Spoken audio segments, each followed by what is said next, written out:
The stale scent of whiskey mixed with cigarette smoke created a pungent haze inside the cabin of the red Peterbilt truck. Yellow nicotine stains clung to the ceiling like a silent diary of countless sleepless nights. John Miller stared at the half-empty bottle of Jack Daniels sitting on the dashboard, his bloodshot eyes reflecting in the rear-view mirror. It had been months since he last recognized the face staring back at him. "Useless," he muttered, his voice low and rough, before tossing an empty beer can into the corner of the cabin. The metallic clang echoed like a death knell for another day ending, another lonely night beginning. Outside, the sky faded from leaden gray to deep purple before finally sinking into darkness. Tonight was just like any other on Interstate 80, a road John had driven more times than he could count over the past 3 years, ever since he traded the classroom for long-haul trucking. In the stillness, only the steady roar of the diesel engine and the monotonous traffic reports on the radio kept him company. And once again, John found himself face to face with the demon of loneliness that had haunted him ever since Catherine left. At 48, John's face was lined not with laughter, but with grief and loss. His once rich brown hair had begun to silver at the temples, and the unkempt stubble on his jaw made him look older than he was. No one would have recognized him as the man he used to be, the charismatic teacher once admired by students at Westridge High, the gifted music instructor whose hands moved effortlessly over piano keys, the kind-hearted mentor who always had time to listen. Driving a truck hadn't been a random choice. John had chosen it for the solitude it offered.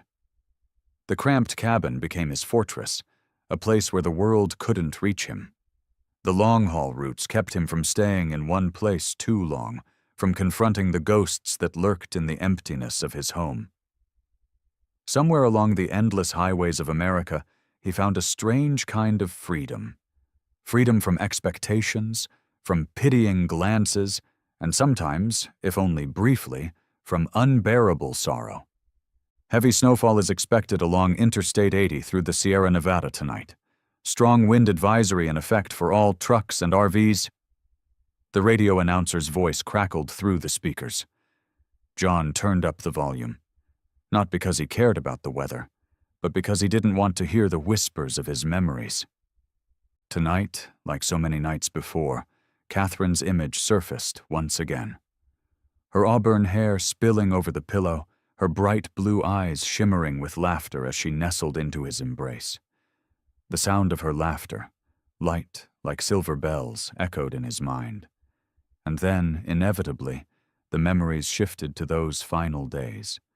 The sterile hospital room, the overwhelming scent of antiseptics, the steady beeping of the heart monitor, and Catherine, frail, pale, yet still trying to smile every time he walked in. John turned the wheel to the right, steering clear of a sedan speeding recklessly through the snowstorm. "Idiot," he muttered, but he didn't really care.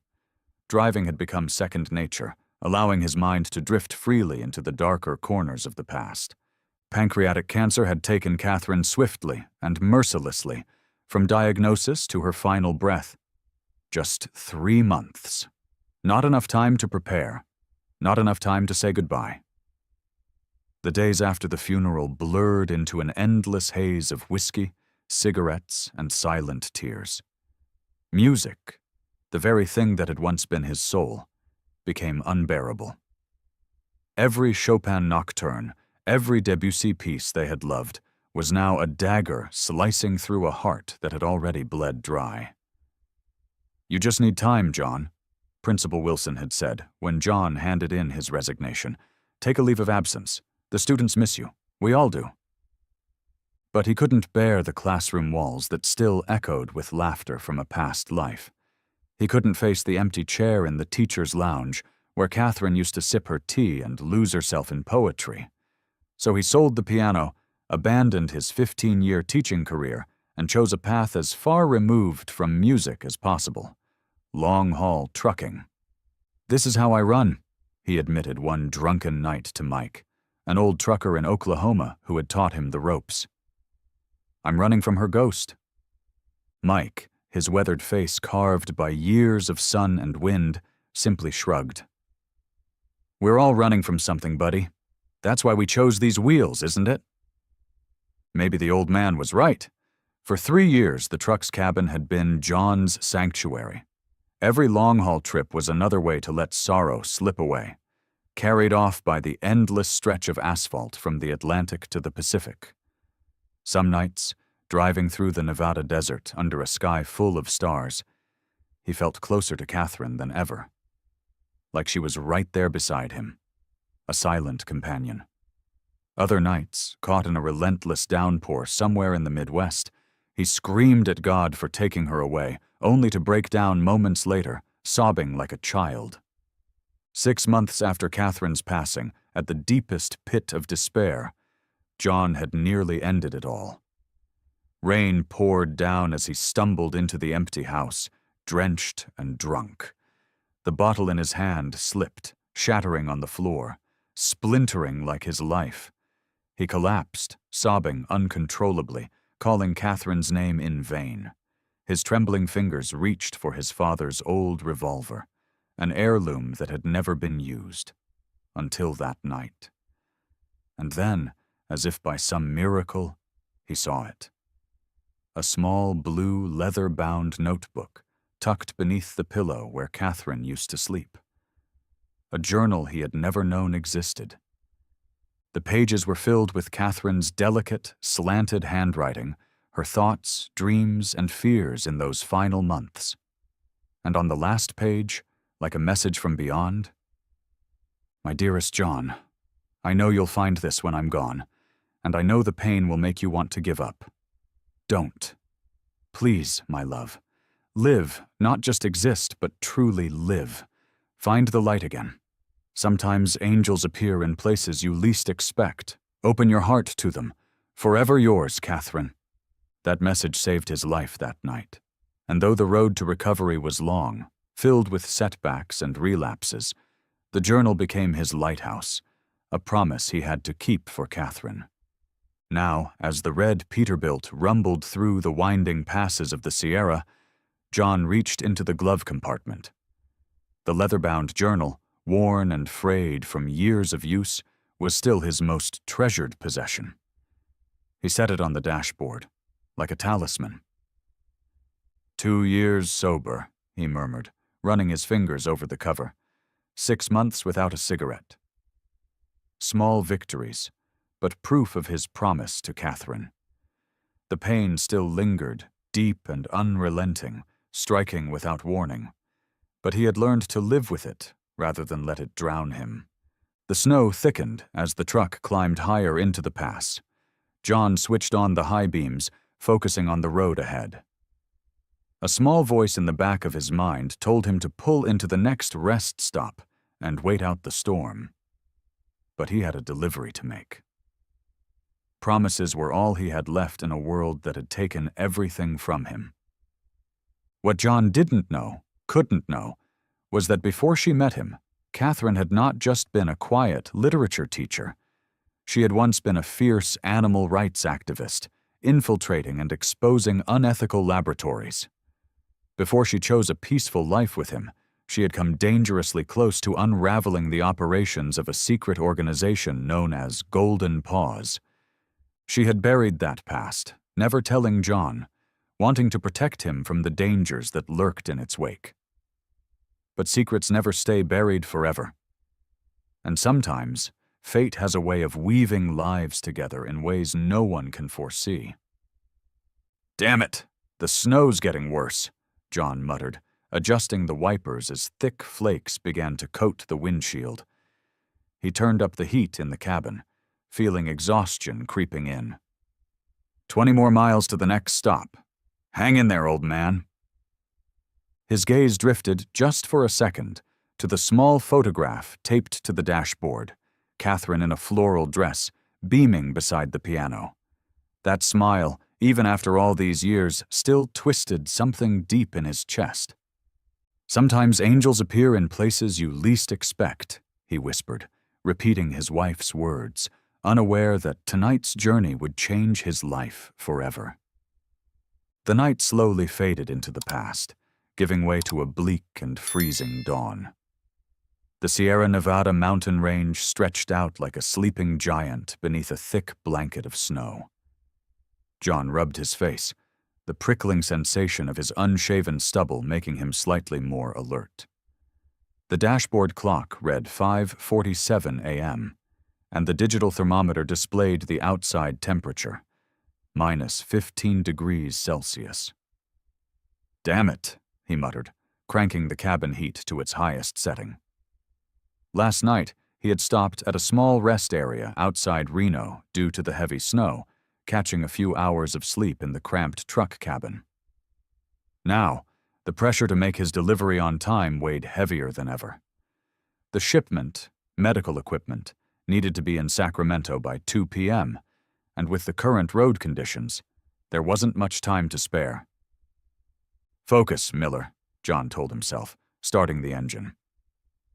The deep groan of the diesel motor rumbled to life like a great beast waking reluctantly. He turned on the radio. "Urgent advisory from the California Department of Transportation. Interstate 80 through Donner Pass remains under severe weather alert due to heavy snowfall and ice. Only vehicles with chains are permitted. All drivers." John had already installed chains the night before. He had driven through Donner Pass enough times to know that this place was known for more than just its beauty. It held darker stories. This was where the Donner Party had been trapped in a blizzard in 1846, leading to a grim tale of cannibalism for survival. A place where death always lurked in the heart of a winter storm. The red Peterbilt slowly pulled out of the parking lot, its tires crunching over the thick snow. John bit his lip, his focus razor-sharp as he maneuvered onto the road. His phone buzzed. A message from dispatch, waiting for delivery confirmation. Customer calling repeatedly. "Hang in there, Miller." John sighed, not bothering to reply. 6 months ago, he had nearly lost his job for a delayed delivery, even though the reason was stopping to help a family that had crashed on the road. "We don't pay you to be a hero, Miller," his boss had said. "We pay you to deliver on time." The pressure of the job felt like a noose tightening with every mile. John knew that if he lost this job, finding another wouldn't be easy, not with his less-than-perfect track record. And no job meant going back to that empty house, facing the ghosts and memories he had spent years running from. The road gradually inclined as John entered Donner Pass. The sun had risen, but it was nearly invisible behind thick gray clouds. The snow was falling harder now, the large flakes battering against the windshield like thousands of tiny hands demanding attention.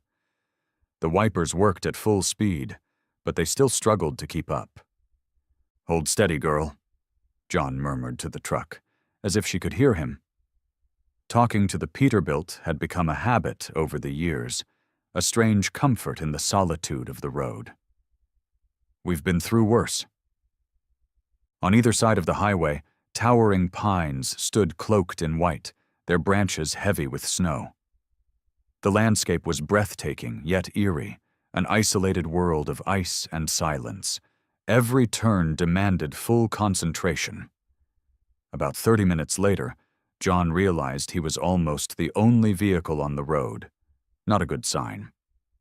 Private vehicles had either avoided the pass or gone through earlier. The only ones left were the truckers, drivers like him, forced to push forward under the weight of unyielding deadlines. Then, like a scene from a horror movie, the snowfall became so thick that visibility dropped to just a few meters. A strong gust of wind slammed against the side of the truck, causing the Peterbilt to sway slightly. Despite the warmth inside the cabin, John felt a cold sweat run down his back. "Focus, Miller. Focus," he repeated like a mantra. The truck slowed to 20 miles per hour, a safer speed, but one that would cost him valuable time. John glanced at the clock, calculating the time in his head, his chest tightening. And then, through the endless white haze, a shadowy figure appeared by the side of the road. At first, just a dark smudge against the snow, but as he got closer, John's heart stopped. A dog. Not just one dog, a mother dog, curled up tightly on the frozen ground. Around her, small bodies twitched weakly, almost entirely buried under the snow. Puppies. "Oh, God," John exhaled, his right foot instinctively pressing the brake. The truck slowed, the tires skidding slightly before regaining grip. The mother dog lifted her head, and their eyes met through the blizzard. Large, brown, desperate eyes, a silent plea for help. And then, an agonizing battle raged inside John. You can't stop, you can't be late. But if he left them here, they would freeze to death. No one else was coming. "It's none of your business. You tried playing hero once and almost lost your job, remember?" But those eyes, those pleading eyes. John drove past the dog, his heart pounding against his ribs. Through the rearview mirror, he could still see them, a dark smudge fading into the endless white. "Don't stop," he rasped. "Don't." But then another voice echoed in his mind. Not his own. Catherine's. "Sometimes angels appear in the places you least expect. Open your heart to them." "Damn it!" John roared, slamming the brakes. The truck skidded across the icy road before coming to a halt. His pulse thundered in his ears as he yanked the wheel, turning the Peterbilt around with a reckless urgency that could very well leave him stranded in the middle of the storm. His breath came in ragged gasps, a chaotic mix of fear and resolve flooding his system. When he reached the spot where the dog lay, John didn't hesitate. He threw open the cabin door, the howling wind slashing across his skin like a blade. Climbing down from the high driver's seat, his boots sank into nearly 8 inches of thick, powdery snow. The snowfall was relentless, blanketing everything in white. John's eyes locked onto the small, shivering forms huddled at the roadside. The mother dog, her pale golden fur matted with dirt and ice, stared at him, torn between wariness and desperation. 4 tiny puppies curled up beside her, nearly buried beneath the thickening snow. "All right," John murmured, shrugging off his heavy coat, the only one he had for the trip. He spread it out over the snow, inching forward cautiously. "Hey there, girl," he whispered, keeping his voice as soft as possible. "I'm not here to hurt you, but if you stay here, you won't survive the night." The mother dog let out a weak growl, trying to stand protectively over her pups, but her front leg trembled, unable to bear her weight. That's when John noticed the wound, a deep gash on her leg, likely from a bite or a sharp object, already showing signs of infection. "I get it," he continued, keeping his distance, settling onto his knees about 6 feet away, giving her space, letting her grow used to him. "You don't know who I am. You've been through too much. But I promise, I just want to help." The bitter wind howled, whipping up a flurry of snow between them. John could feel the cold seeping through his sweater, but that didn't matter. Time was slipping away. The smallest pup, a tiny jet black one, barely moved. The others trembled violently. "Listen," John said, locking eyes with the mother dog. "Your babies are dying. Let me help. Please." And then something miraculous happened. The mother dog stared right into him, as if searching the very depths of his soul. An agonizing moment stretched between them. Then she slowly lowered her head. A gesture of surrender, or maybe trust. John wasted no time. He moved in carefully, his motions slow and deliberate.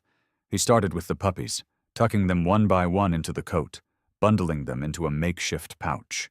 Each tiny body was as light as air, shaking violently in his grasp. The black pup, the smallest, was ice cold when he touched it. "Come on, little guy," he whispered, unzipping his inner jacket pocket and carefully placing the pup inside, pressing it close to his chest for warmth. "Not today. You're not giving up today." Finally, he turned to the mother. She watched his every move with her huge, soulful brown eyes, but she didn't growl this time. "Your turn," John murmured, inching closer. "I need to carry you. It'll hurt, but we have to get you somewhere warm." As he reached out, the dog flinched, a small shiver of instinctual fear. But she didn't resist. He slid his arms under her, carefully avoiding her wounded leg, and lifted. She was heavier than she looked, and John had to adjust his stance to keep his balance, cradling her along with the bundled coat holding the 3 other puppies. "Okay," he huffed, stumbling slightly on the slippery ground. "We got this. The truck's right there. Let's get you home." The walk back to the Peterbilt felt like an eternity. The brutal cold clawed at him, seeping through his clothes, and the snow showed no signs of relenting. But in John's chest, something long dormant had ignited, a small, fierce flame of determination. For the first time in years, he wasn't thinking about work or his deadline, or what it would cost him to stop in the middle of a blizzard.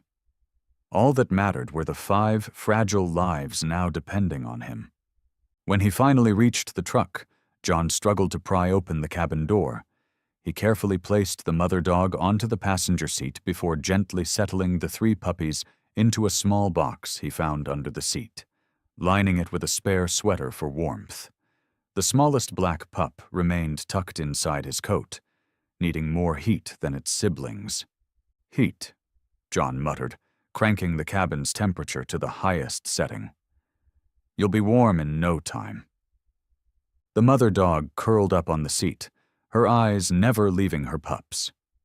John rummaged through his personal belongings and found a thin blanket, draping it over her. "You need to stay warm," he said, giving her a light pat on the head. "You're way too skinny." What happened next stunned him. Weak and in pain, the mother dog struggled to her feet, tugging at the very blanket he had just placed over her.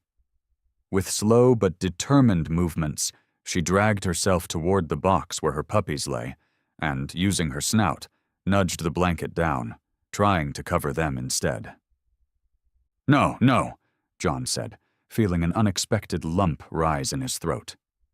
"You need it more. They've got the sweater." But she refused to return to the seat until she had ensured her pups were fully covered. Only then did she finally settle back into place, still positioned protectively, ready to react if needed. John sat there, overwhelmed by the sheer, quiet sacrifice. A wounded, starving, exhausted creature. Yet she placed her puppy's safety and comfort above her own. No hesitation, no question.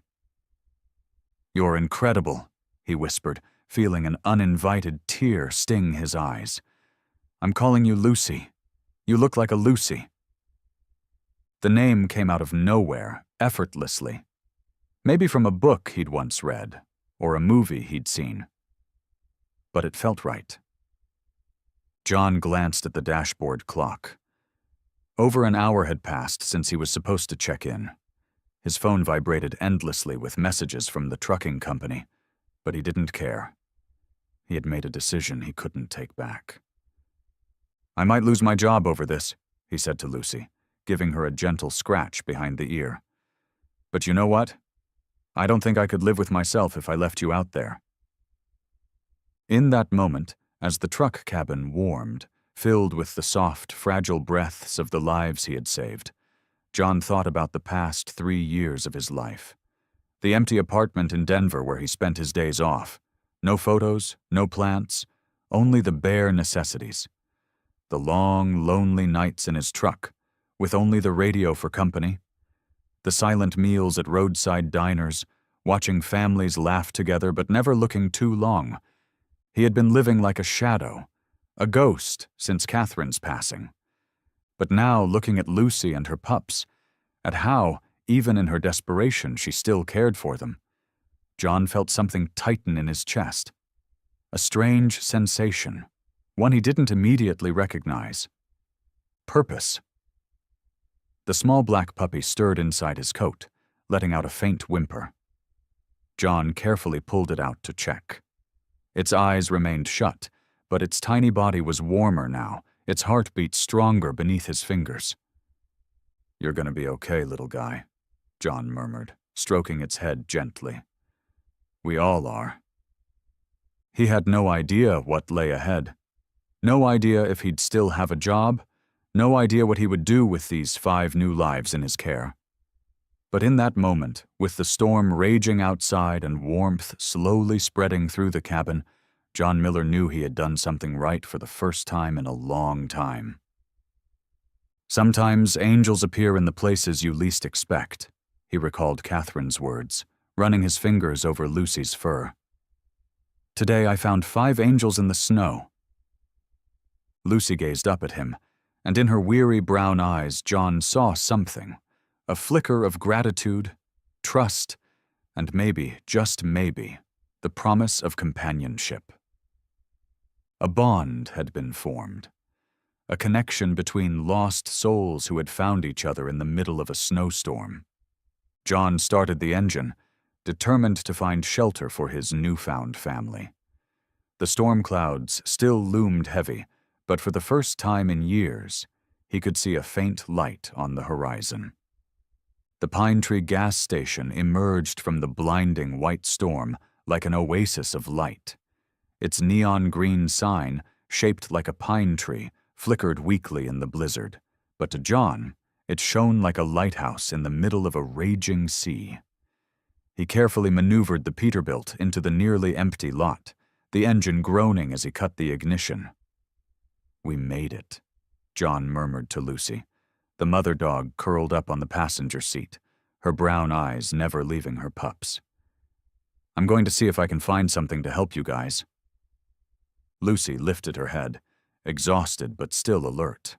Over the past hour, John had learned that no matter how weak and injured she was, her protective instincts remained as strong as ever. "I'll be right back," he said, giving her head a gentle pat before checking the tiny black pup still tucked inside his coat. It was warmer now, but still dangerously weak. The other 3 had begun to squirm and let out small whimpers from the lined box on the floor. John pulled his collar up high and braced himself for the freezing wind as he stepped out of the truck. The snow was relentless, and the wind howled around the corners of the single-story gas station. His boots crunched over the thick, freshly fallen snow as he trudged across the slippery lot, feeling it sink beneath his every step. The automatic doors slid open, welcoming him with a blast of warm air laced with the scent of coffee and fresh pastries. The brightness inside was almost jarring compared to the bleak storm outside. A soft electronic chime sounded as he entered, and the woman behind the register looked up from the book she had been reading. "Good morning," she greeted, offering a polite but tired smile.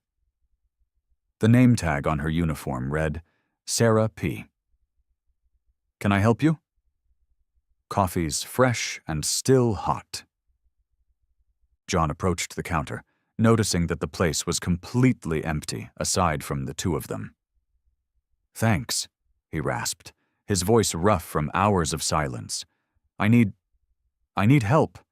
I found a mother dog and 4 puppies abandoned on the pass. They're in my truck, but they're not in great shape." Sarah put her book down immediately. Her professional demeanor shifted into genuine concern. "Oh, God," she said, her deep blue eyes widening. "They're still alive?" "Yeah, but the mom's got a leg injury and the smallest one. I don't know if he's going to make it without help." Sarah didn't hesitate. She grabbed the store's intercom and pressed a button. "Mike, you there? I need you at the store now." Then, turning back to John, she said, "Bring them inside. It's too cold for them to stay out in the truck." "Are you sure?" "Pets allowed?" John asked, surprised by her quick response. Sarah shrugged. I'm running this shift, and I say yes. Bring them to the break room. It's warmer back there. John didn't need to be told twice. He hurried back to the truck, carefully lifting Lucy in one arm while carrying the box of 3 puppies in the other. The smallest pup remained nestled against his chest. When he re-entered the station, Sarah was already waiting, holding a few clean towels. She led him behind the counter into a small break room, furnished with 2 old sofas, a tiny dining table, and a mini fridge. Set them down here, she instructed, motioning to the larger couch, which she had already covered with towels. Let me take a look. John gently placed Lucy onto the couch, then set the box of puppies beside her. Finally, he carefully pulled the black pup from inside his coat, placing it next to its mother. This little guy's the weakest, he admitted, unable to hide the worry in his voice. I kept him warm, but...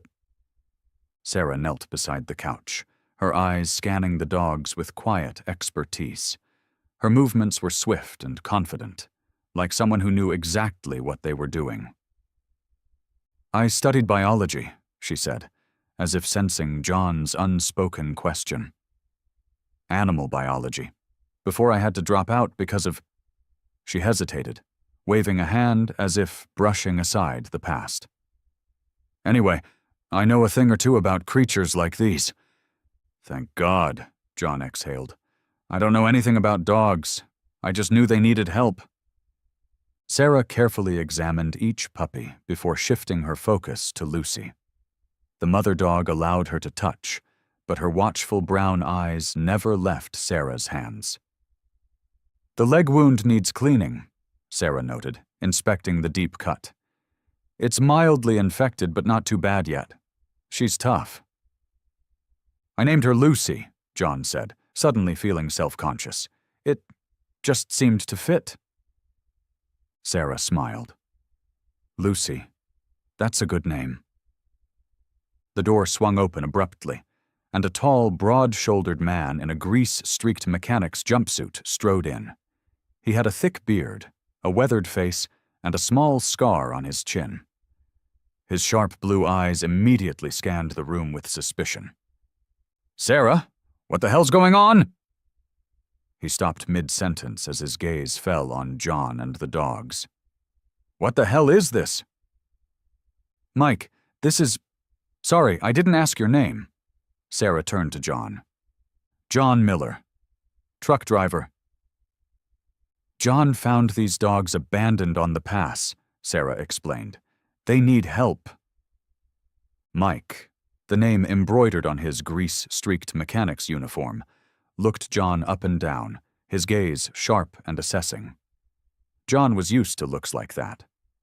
With his unshaven face and weary expression, he knew he didn't exactly radiate trustworthiness. Where exactly did you find them? Mike asked, his voice low, carrying a slight southern drawl. About 15 miles north, off the roadside, John answered. No sign of an owner or any houses nearby. Mike glanced at the dogs, then back at John, as if weighing something in his mind. Finally, he exhaled heavily. Sarah, grab the first aid kit from my truck. Keys are in the office. Sarah nodded and quickly left the room. Mike stepped closer to the couch, lowering himself onto one knee with careful movements, making sure not to startle Lucy. I trained dogs in the military, he said, not looking at John. K-9 unit, 3 tours in Afghanistan. Oh, John replied, caught off guard. Thanks for your service. Mike ignored the comment, his focus on Lucy.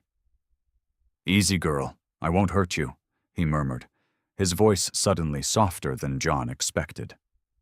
Just need to check how bad it is. Miraculously, Lucy seemed to understand.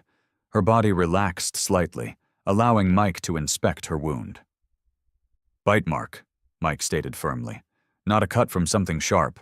Probably from another dog, but not a wolf. You sure? John asked. I've seen enough bites to know, Mike said simply. She fought to protect her pups. She's a fighter. Sarah returned, carrying a large green first aid box. Mike pulled out medical supplies with the ease of someone used to emergencies. "Hold her steady," he instructed John. "I'm cleaning the wound. It'll sting a little." John carefully held Lucy, murmuring reassurances while Mike worked quickly. He flushed the wound with saline, applied antibiotic ointment, and wrapped it with clean bandages. Lucy whimpered a few times but didn't resist, as if she understood they were trying to help. "Smart girl," Mike observed, "and well-trained. This isn't a stray." "I was thinking the same thing," Sarah added, as she carefully fed the puppies diluted warm milk, using a syringe without a needle. "Look how she responds to commands. And look at this." She gently parted Lucy's fur near her neck, revealing a black leather collar, worn and weathered with time. "She has a collar," Sarah noted, "but no ID tag." John leaned in for a closer look.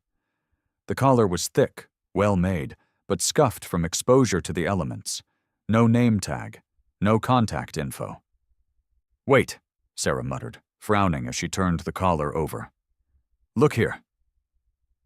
John and Mike both bent down. Etched into the leather, faint but still visible, was a small emblem, a paw print with the letters GP at the center. "GP?" John read aloud. "Her name?" Sarah shook her head, her expression turning serious. "I don't think so. It looks like a logo, maybe from an organization." "Or a breeder," Mike added, his eyes suddenly sharp. "I've seen similar markings at places that raise dogs for fighting or experimentation."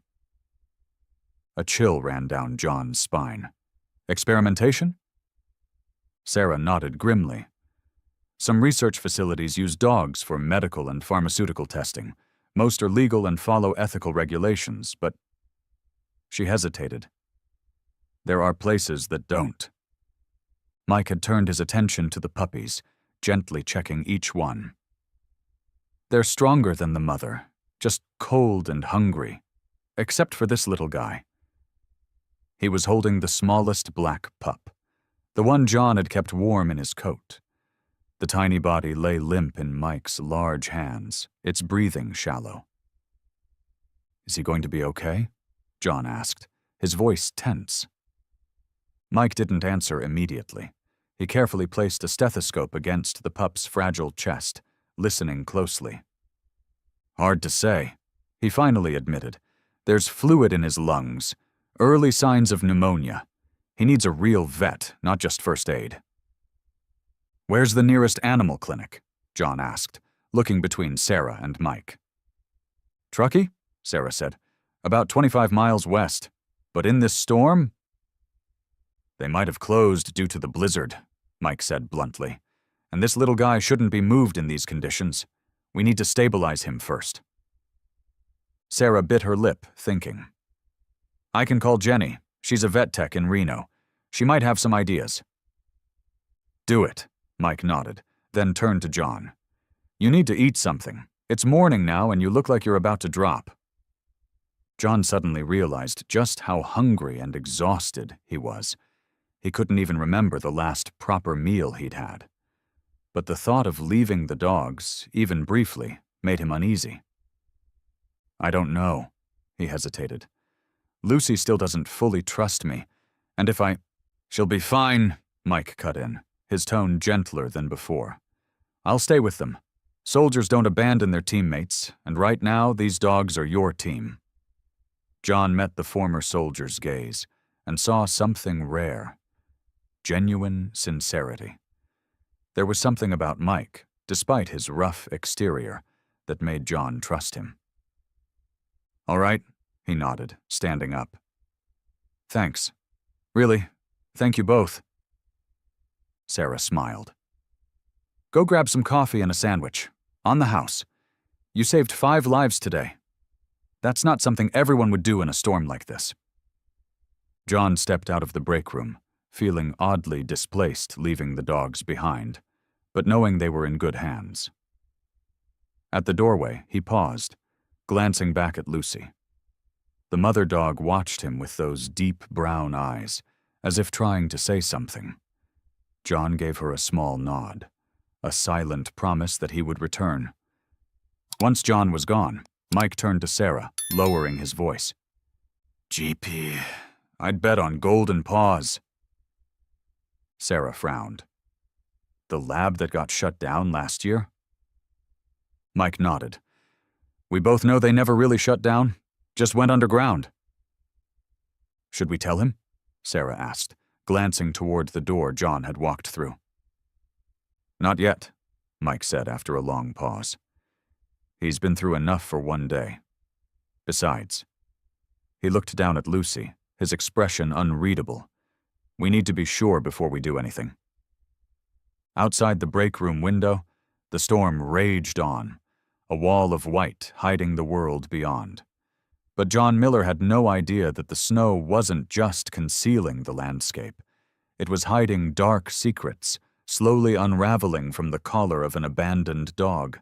John took a sip of the steaming coffee, feeling the warmth seep into his tired body.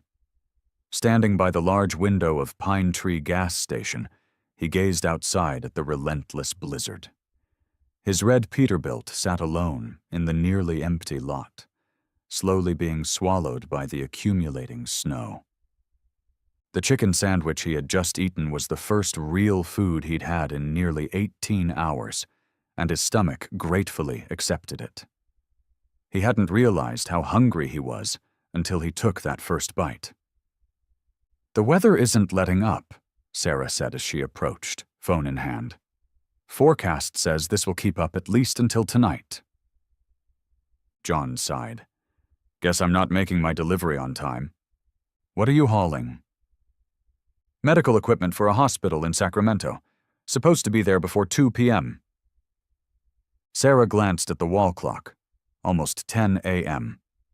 "With this storm, no one's going to blame you. The pass will be completely shut down soon." John nodded, still staring out at the snow-covered road. His job, his schedule, it all felt insignificant compared to the fragile lives in the break room, fighting for survival. He had already called his trucking company, reporting that he was stranded in the storm and couldn't move safely. They weren't happy about it, but they couldn't exactly demand he risk his life on a mountain pass drowning in snow. "Jenny said she'll try to make it once the storm eases up," Sarah continued, referring to the vet tech she had contacted. "She gave us some instructions to help the pups for now. Mike's handling it." "Thank you," John said, turning to her with genuine gratitude. "I don't know what I would have done without you guys."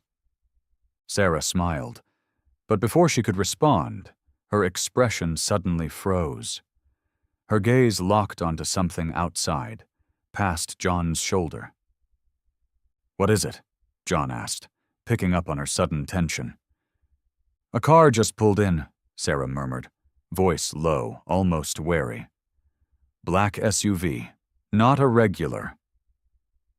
John turned to look. Through the thick curtain of falling snow, a sleek black SUV had rolled into the lot, parking at the far end. Even in the storm, it moved with an air of confidence, its tires gripping the snow-covered ground like it had been built for conditions like this.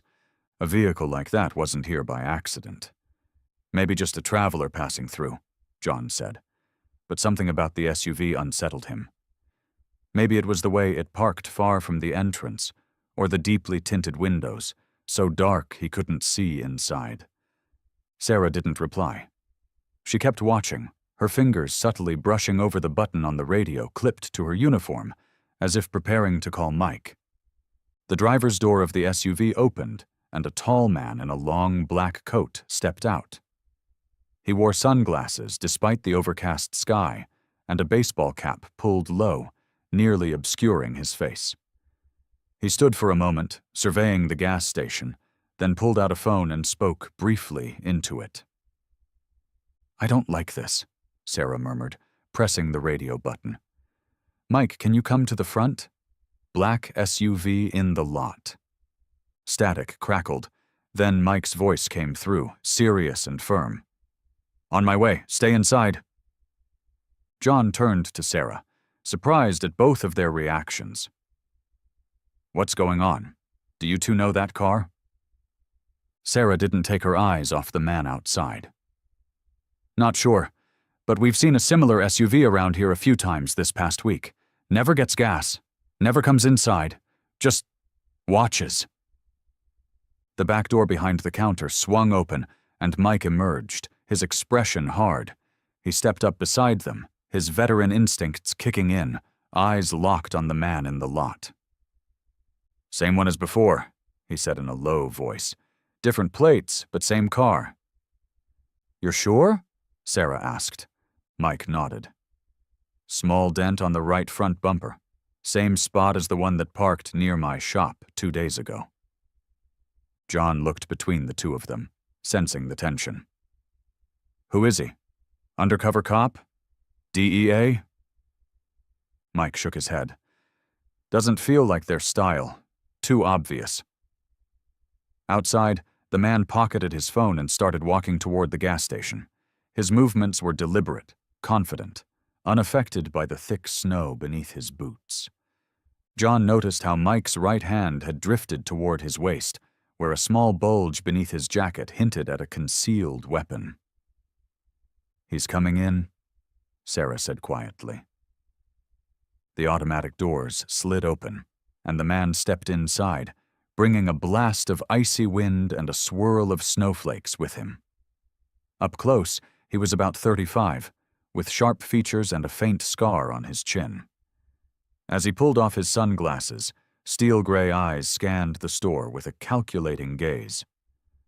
"Morning," Sarah greeted, her voice professionally polite, but John could hear the tension underneath. "Can I help you?" The man took his time, looking around before finally speaking. "Black coffee and directions to Truckee." His voice was neutral, devoid of any strong accent. Sarah nodded and turned to prepare the coffee. Mike remained by John's side, watching the stranger without blinking. "Truckee's 25 miles west," Mike said flatly, "but in this weather I wouldn't recommend driving. The pass is about to shut down." The man turned his attention to Mike, his gaze lingering a little too long before glancing at the name on his uniform. "Mike Brown, thanks for the advice, but I have urgent business. My vehicle can handle the snow." Mike didn't reply, just gave a curt nod. Sarah returned with the coffee. $5, she said, setting the cup on the counter. The man paid in cash, no hesitation, no comment about the inflated price. As Sarah handed him the change, his eyes flicked past her, toward the door leading to the back room. "Where's the restroom?" he asked. "Other side of the store." Sarah gestured to the opposite end, far from the break room. "Thanks." He took a sip of coffee, then suddenly said, "I saw a red truck outside. Not a great time for long-haul driving, is it?" A chill ran down John's spine. There was no reason for this man to take an interest in his truck. "That's mine," John said, keeping his tone even. "Got stranded in the storm, waiting for the roads to clear." The man studied him now, his interest sharpening. "That so? You come in from the east?" "Yeah," John answered, keeping his response short, guarded. The man nodded slowly, taking another sip of coffee. "Not many folks on that road in this weather.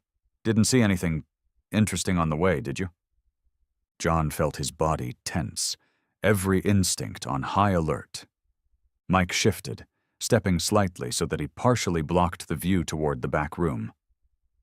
"No," John said firmly. "Just snow. A lot of snow."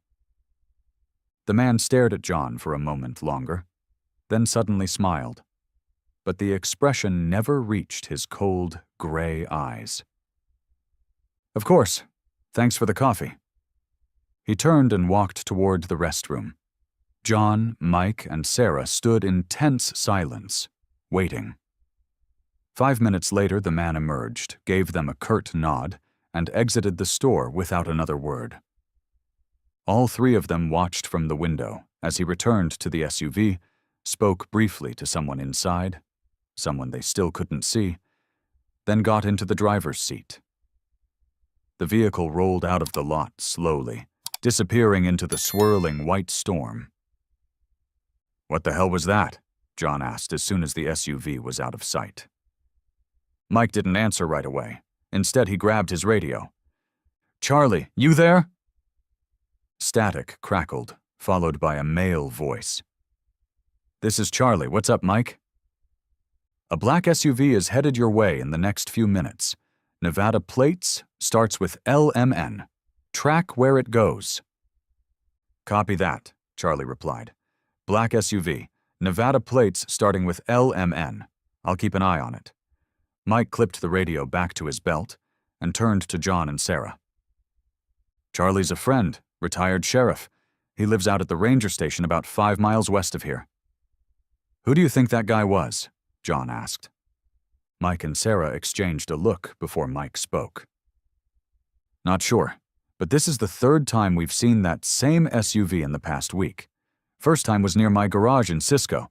They parked and took pictures of the area.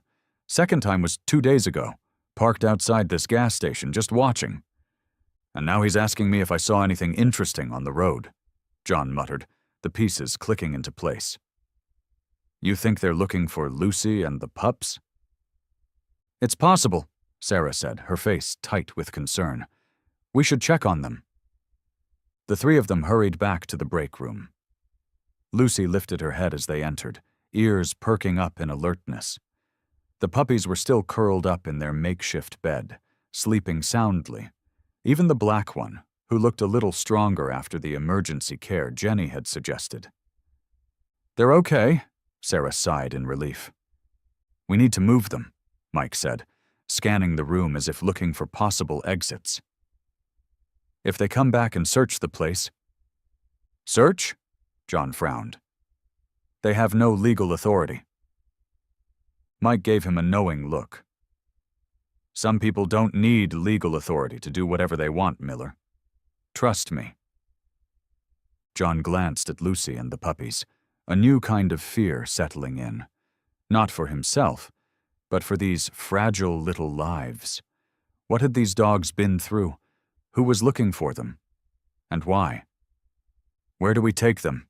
he asked.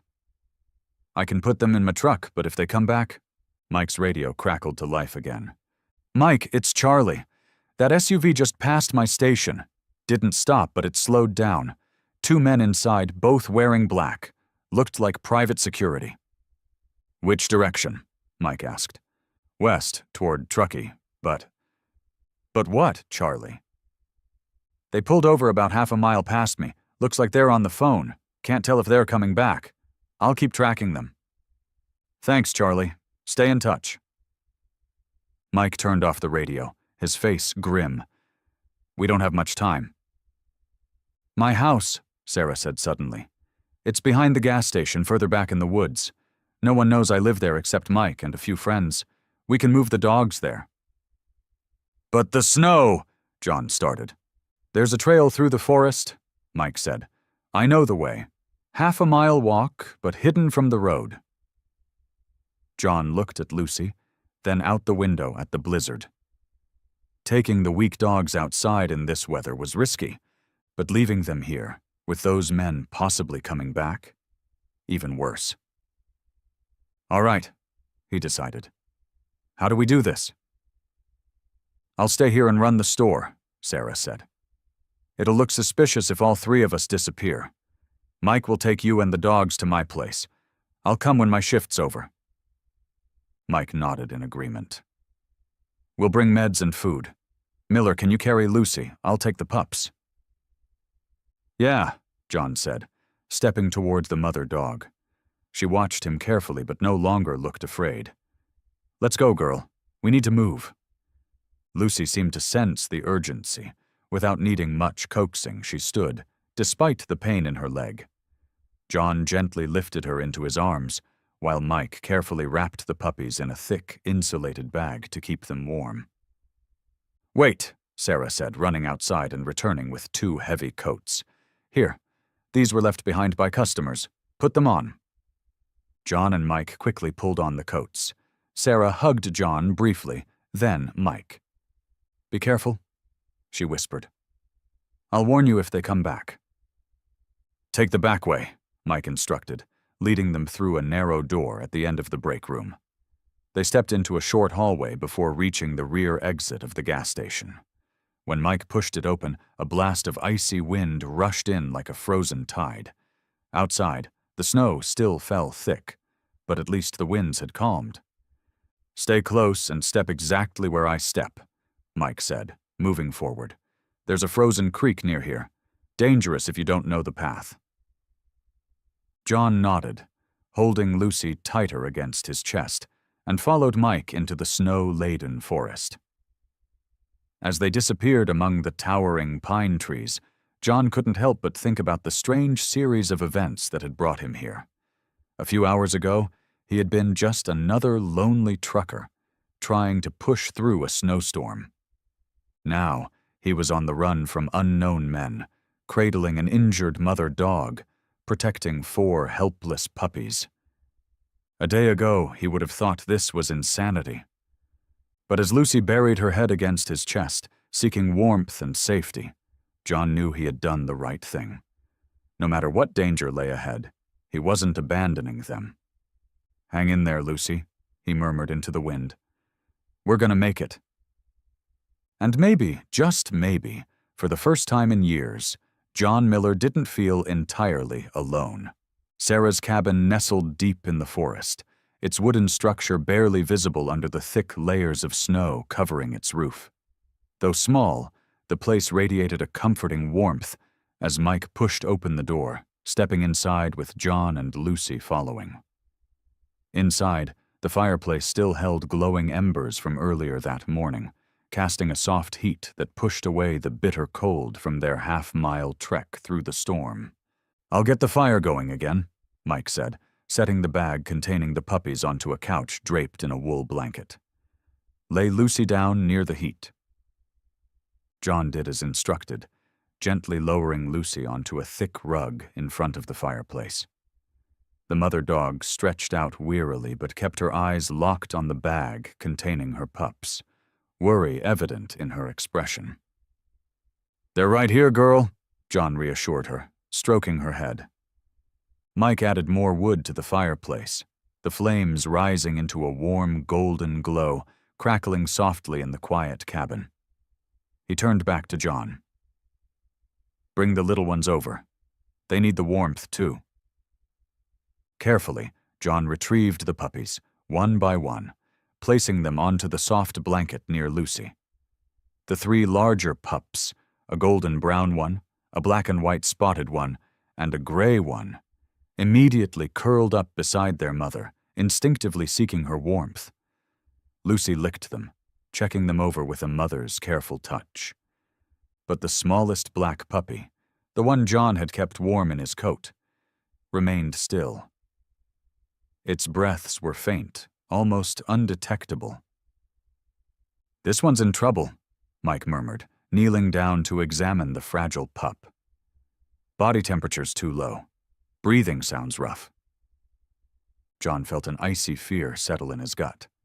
"What do we do? Is there any medication?"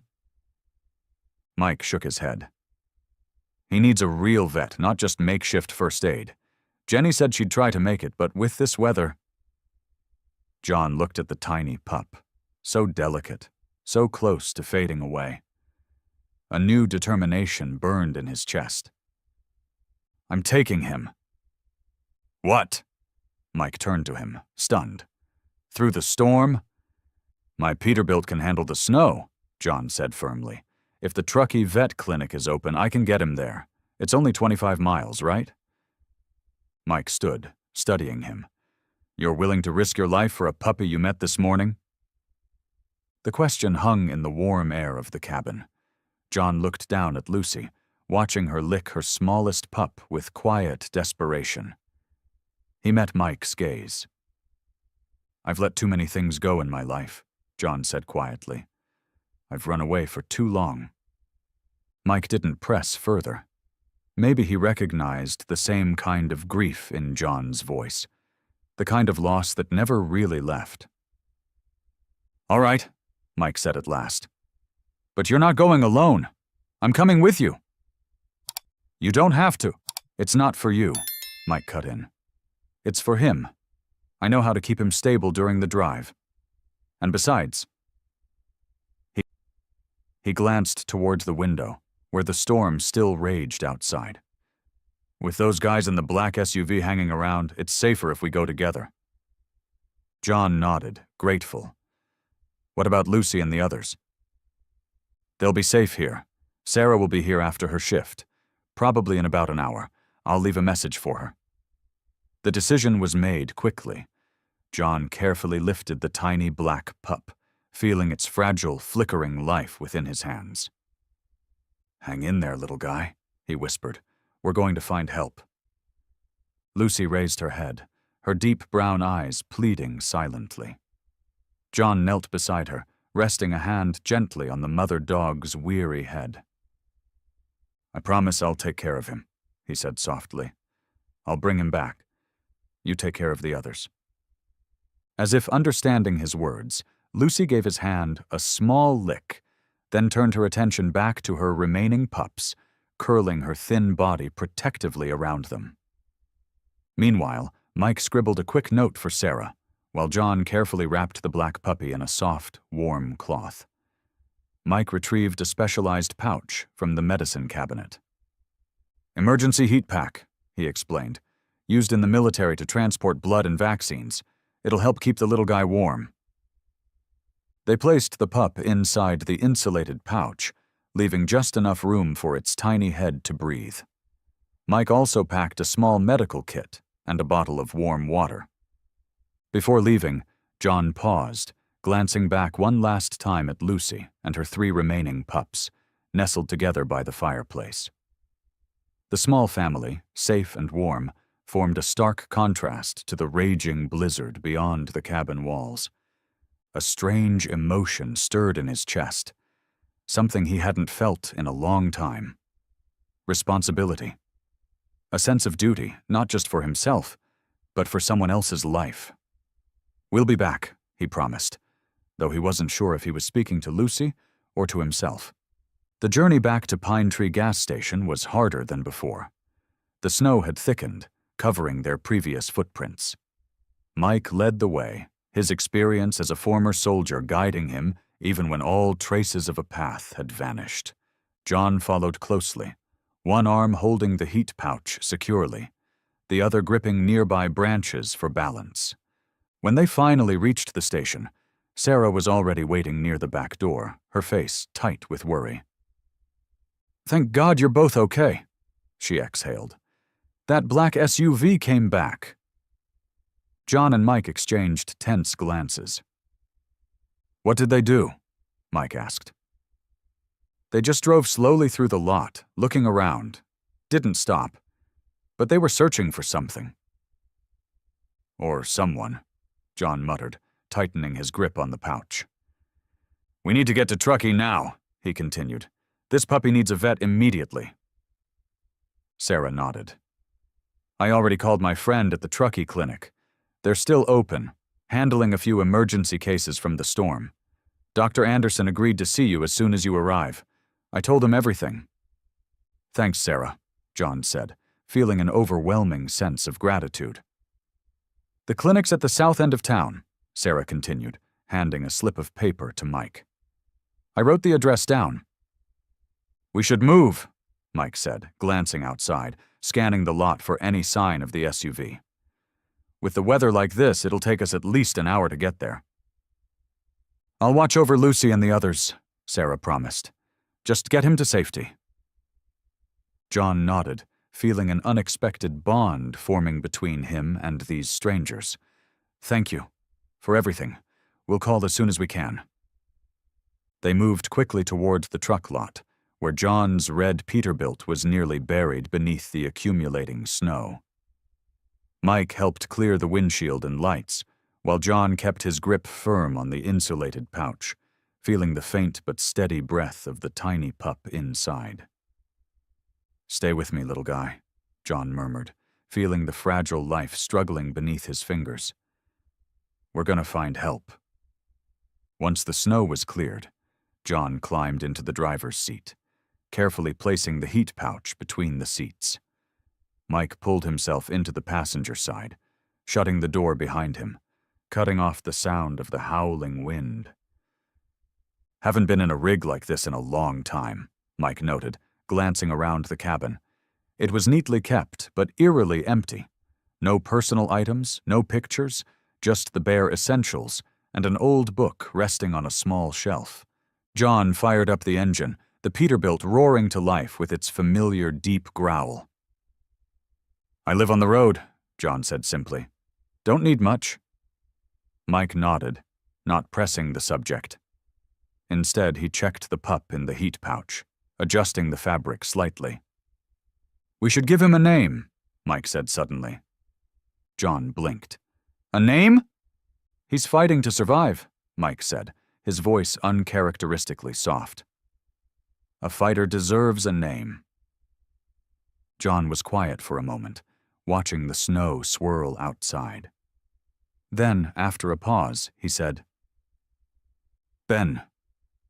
Mike's rough features softened for the first time that day. A rare, genuine smile crossed his face. "Ben," he repeated. "That's a good name." "My younger brother," John said softly, his eyes fixed straight ahead. "He died when he was little. On a snowy day, just like this." Mike didn't reply, only gave a slow nod of understanding. Sometimes silence spoke louder than words. The Peterbilt rumbled forward, its heavy tires crunching over the thick snow as John carefully maneuvered it out of Pine Tree Gas Station's lot. He kept his focus sharp as he guided the massive truck back onto Interstate 80, heading west. The snow still fell, but not as heavily as before. Visibility had improved significantly. "Turn the heat up all the way," Mike instructed, still keeping a close eye on Ben. "He needs to stay warm." John cranked the heater up to full blast, his hands steady on the wheel as he navigated the slick, icy road. They moved at a slow but steady pace, occasionally passing a snowplow or a four-wheel drive vehicle, but for the most part, the highway was eerily empty.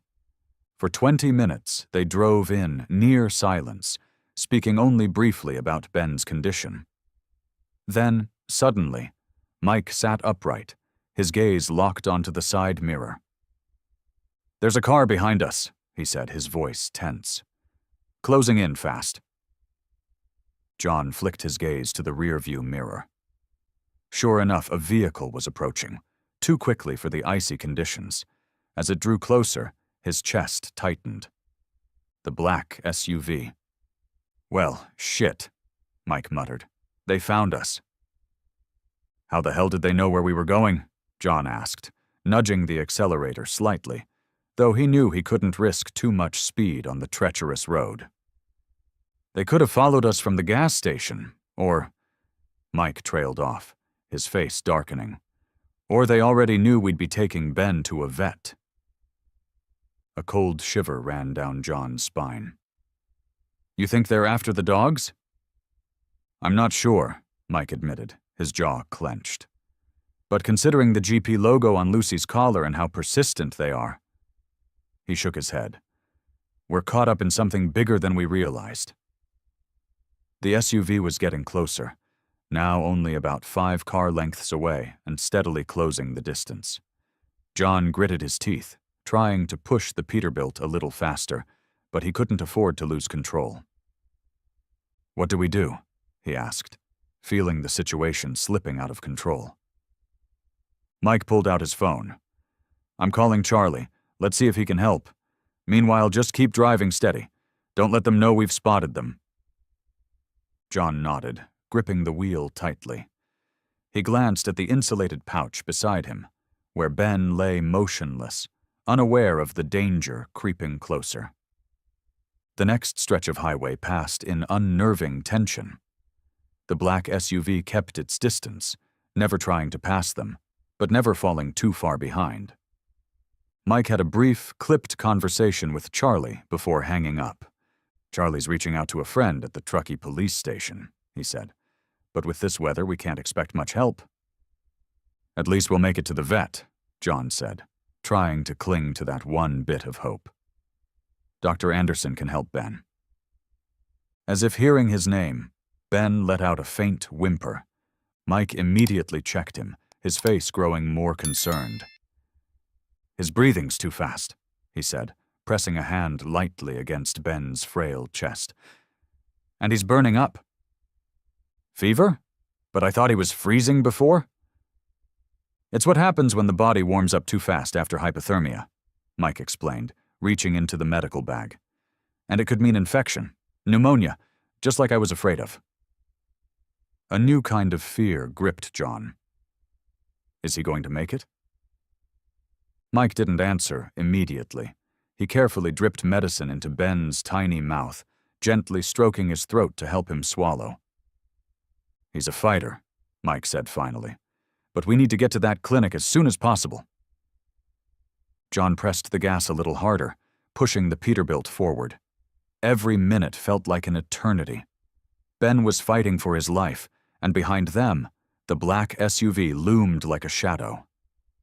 Then, finally, through the snowfall, a green highway sign emerged. "Truckee, 5 miles." John exhaled in relief. "Almost there, Ben," he murmured, stealing a quick glance at the tiny black pup. "Just hold on." But the relief was short-lived. The black SUV suddenly surged forward, closing the gap fast. "What the hell are they doing?" John asked, his grip tightening on the wheel. "I think they realized we're too close to Truckee," Mike said grimly, "and they don't want us reaching the clinic." As if to confirm his suspicion, the SUV swerved slightly, attempting to pull up alongside them. "Shit," John muttered under his breath. "They're trying to cut us off," Mike said, his hand gripping the door handle tightly. "Hold steady, Miller," he warned. John set his jaw. If they thought he was just going to slow down and hand over Ben... They had another thing coming. In the next split second, everything happened at once. The black SUV suddenly surged forward, pulling up alongside their truck's cab. The driver's window rolled down, and John caught a glimpse of the man who had been at the gas station earlier, still wearing sunglasses, even though the sky had darkened with snow and the approaching dusk. But what made John freeze wasn't the man's face. It was the small black object he was holding. A gun. "Get down!" Mike shouted, yanking John lower just as a gunshot rang out. The windshield shattered, shards of glass spraying across the cab. Instinct took over.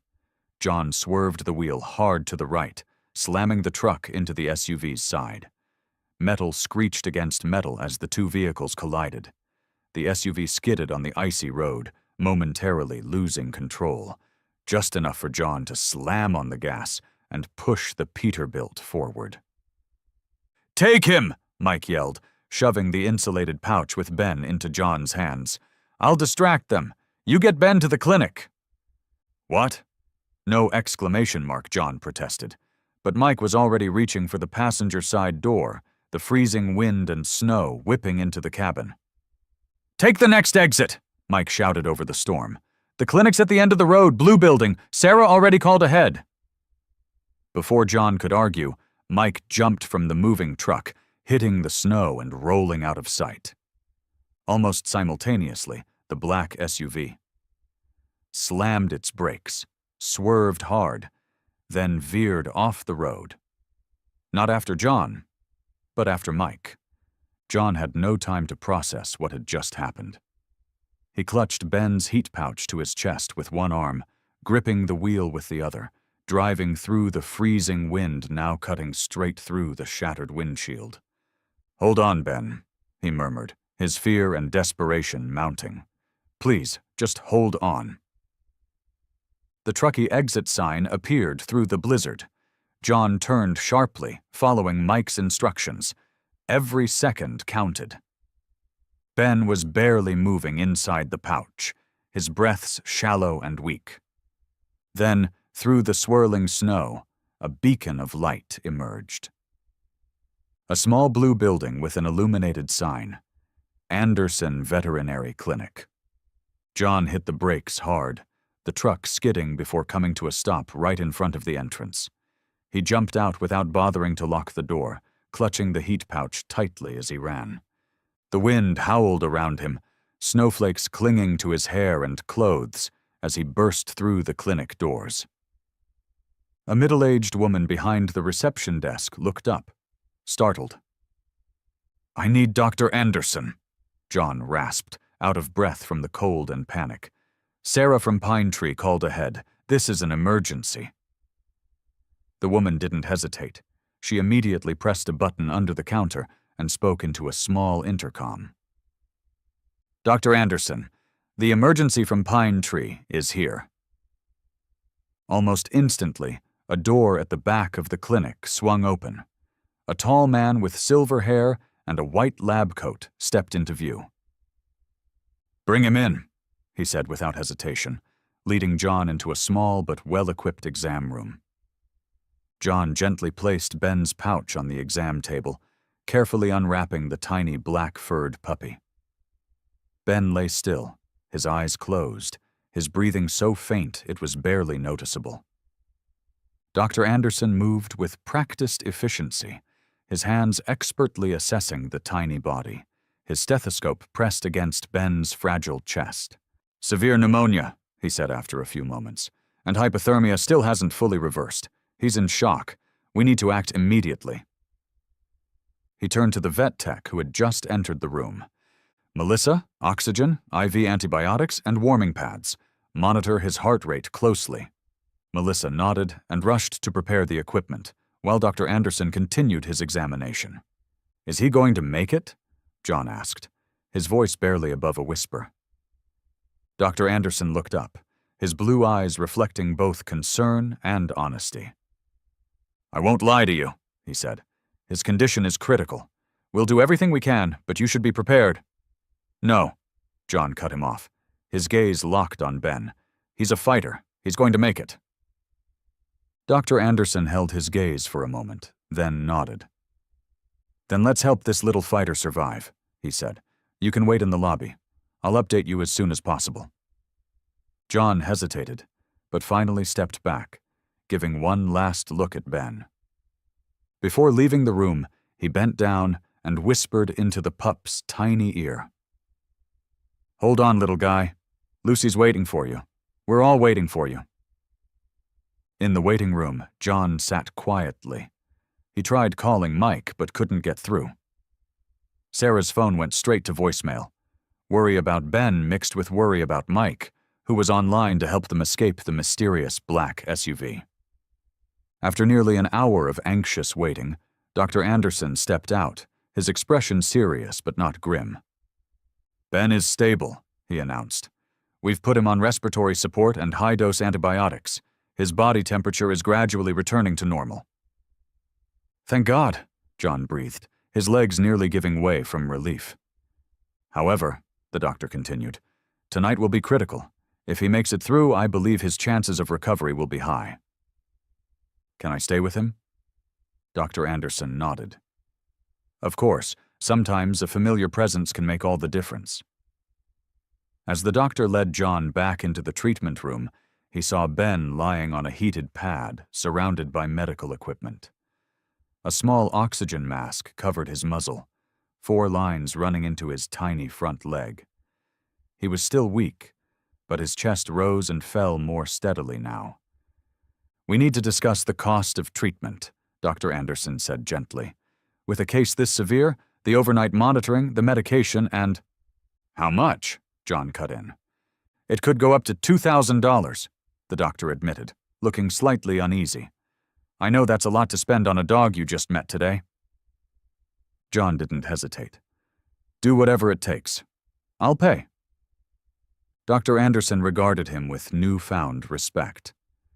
"You've never owned a dog before, have you, Mr. Miller?" "What makes you say that?" Because longtime dog owners usually hesitate before committing to such an expense, the doctor said with a small smile. But sometimes it's the ones who've never had a pet before who are willing to do anything to save them, without a second thought. John looked down at Ben, this fragile little life fighting to hold on.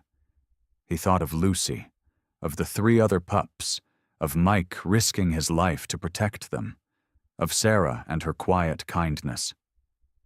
"I've spent too long not caring about anything or anyone," he murmured, gently stroking Ben's head. "Maybe it's time I changed that." Dr. Anderson placed a hand on John's shoulder. "I'll leave you with him. There's a recliner in the corner if you need to rest. Melissa will check in regularly." As the doctor left, John pulled the chair closer to Ben, resting his hand lightly on the small, frail body. "We've come a long way today, Ben," he whispered. "Let's finish this last stretch. Fight. I'll be here with you." Outside, the night had fully settled, and the snow continued to fall, forming a thick white wall that shut them off from the world beyond. John had no idea where Mike was, whether Lucy and the pups were safe, or who the men in the black SUV were, or why they were after a pack of dogs. But in this moment, in the warmth and quiet of the veterinary clinic, none of that mattered. All that mattered to John Miller was the small black dog fighting to live. A warrior named after his brother, teaching him how to care again.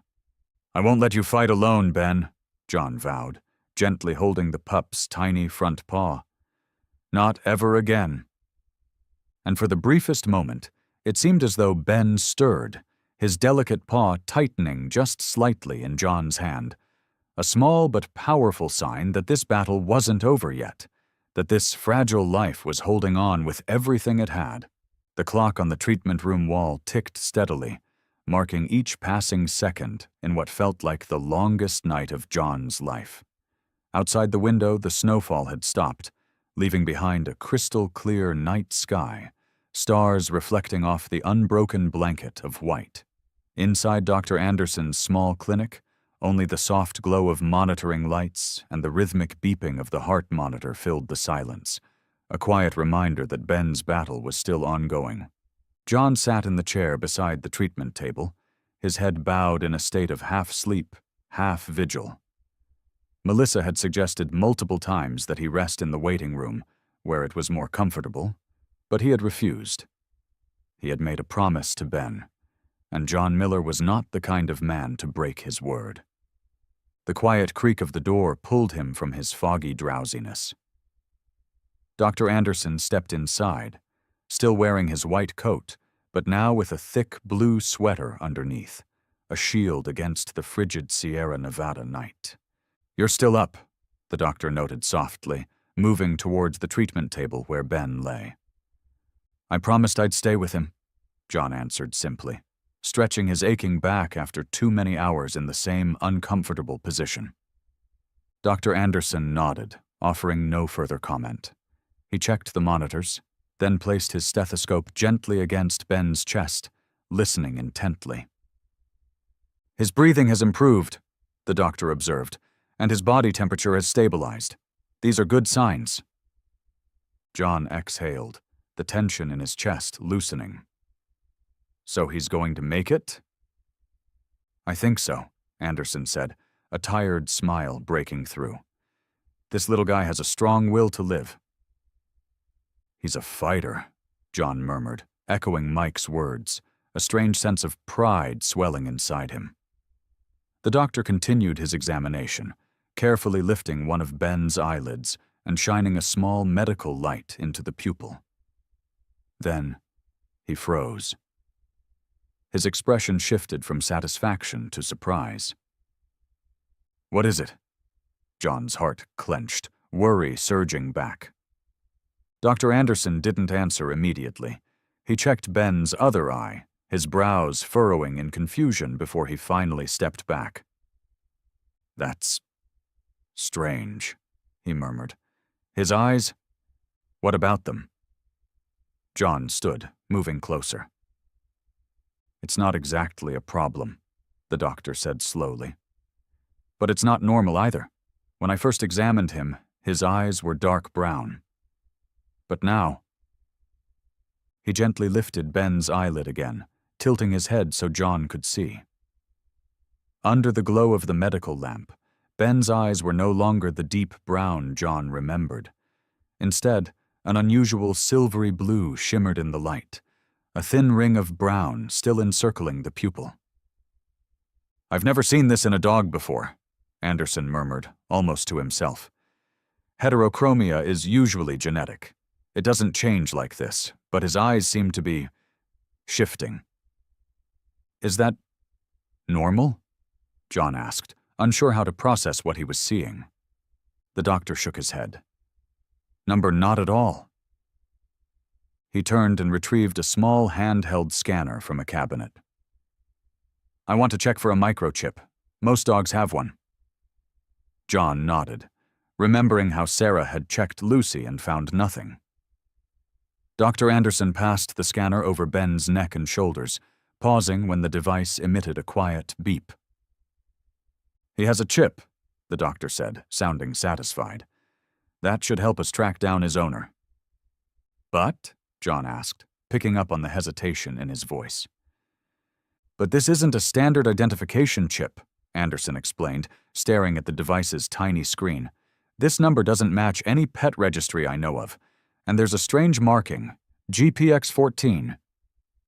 "GP," John repeated, a chill creeping down his spine.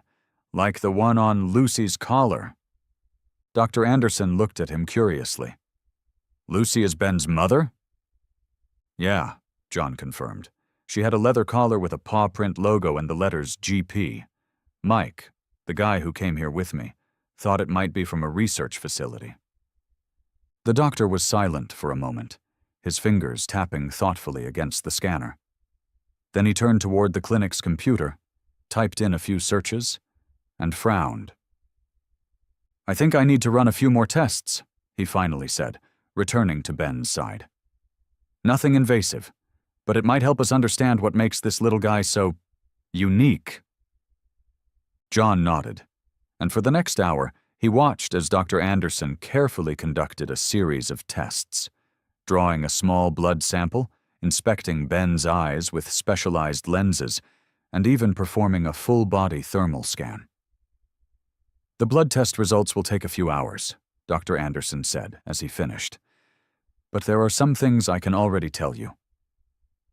He pulled a chair closer and sat across from John, his expression serious.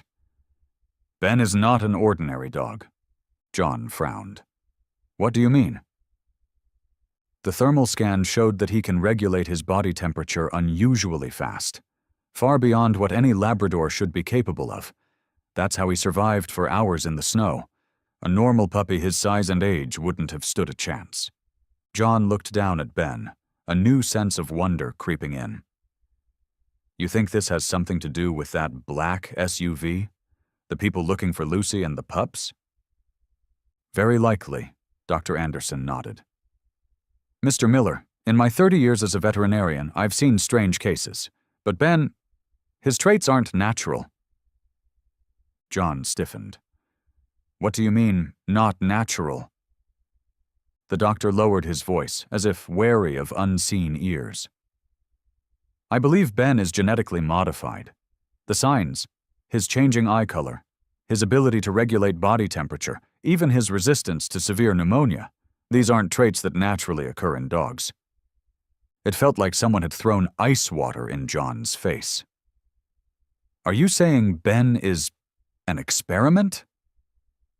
"I don't want to jump to conclusions, Doctor," Anderson said carefully. "But all the evidence points that way.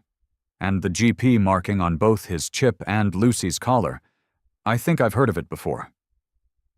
He stood and walked to a small bookshelf, scanning through old veterinary journals before pulling out a specific issue. Flipping through the pages, he stopped at a short article and handed it to John. The headline read, "Golden Paw Laboratories secures $50 million grant for advanced canine genetic research." Golden Paw, John murmured. GP. They used to be a major research facility specializing in animal genetics, specifically dogs, the doctor explained.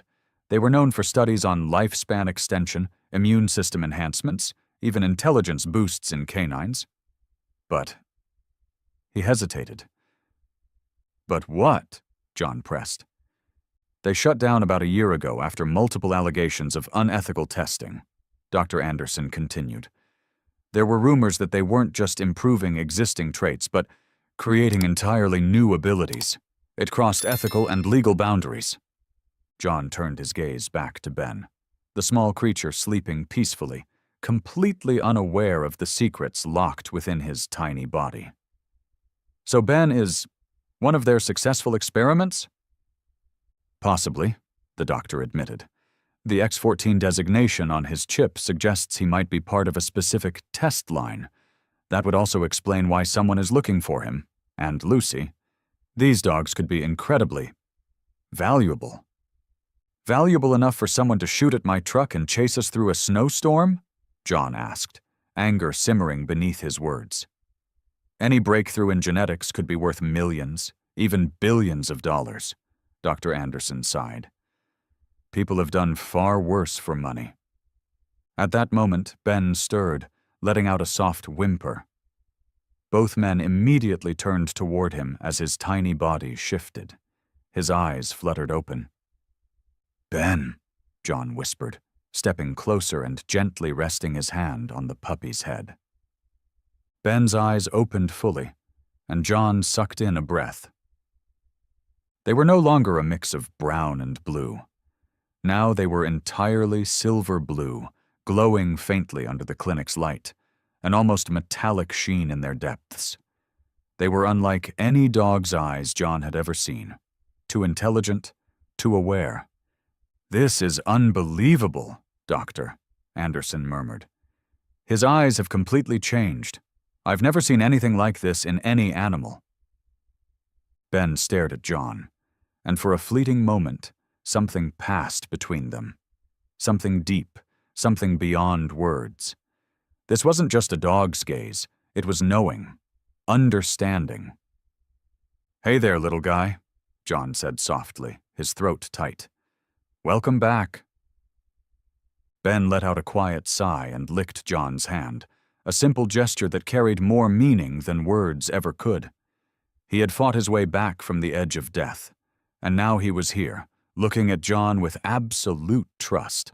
Dr. Anderson checked the monitors again, shaking his head in amazement. "His recovery is extraordinary. Heart rate stable, breathing vastly improved." "But he still needs to stay here, right?" John asked, his concern lingering. "At least until morning," the doctor confirmed. "I want to be sure the pneumonia is completely under control." John nodded, exhaling in relief. "I'll stay with him." Dr. Anderson smiled, but his expression quickly turned serious.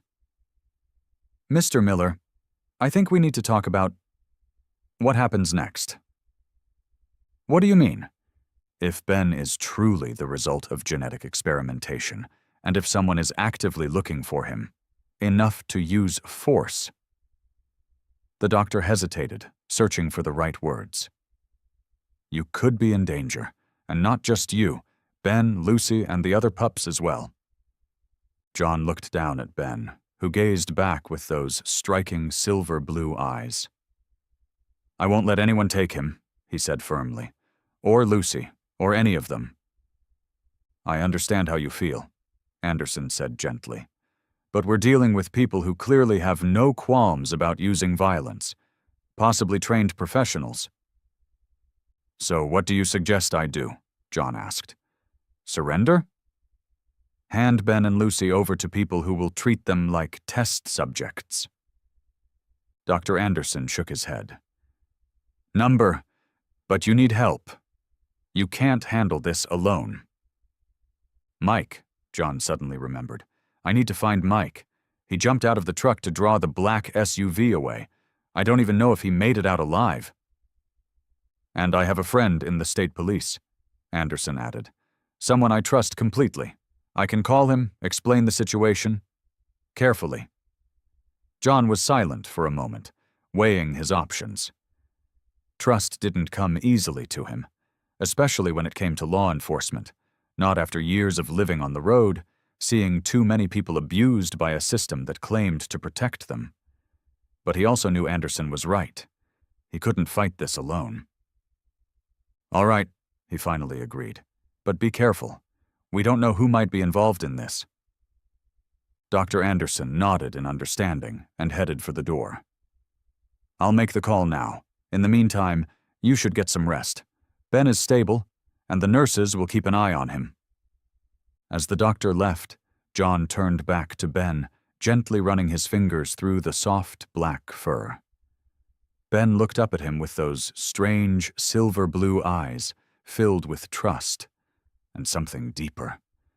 A kind of understanding that seemed impossible for a puppy so young. "You really are something special, aren't you?" John murmured, a faint smile crossing his lips. "No wonder they want you back." Ben tilted his head slightly, as if he was listening, as if he understood every word. "But they're not getting you," John continued, his voice turning resolute. "Not you. Not Lucy. Not any of you." It was a promise. One John wasn't sure he could keep. He was just a trucker, a loner without resources or connections. But as he looked into Ben's strange, luminous eyes, he knew he would do whatever it took to protect this little life. Outside, the first hints of dawn painted the snow-covered peaks in shades of soft pink and gold, heralding a new day. John didn't know what that day would bring, but one thing was certain. His life had changed forever the moment he decided to stop for a mother dog and her 4 pups in the middle of a snowstorm. And as Ben curled up, resting his tiny head against John's hand, eyes fluttering shut, John knew he had made the right choice. No matter what dangers lay ahead, they would face them together. The sun had just begun to rise over the Sierra Nevada when the clinic door swung open. John lifted his head from the chair where he had dozed off beside Ben, blinking against the light as a tall figure filled the doorway.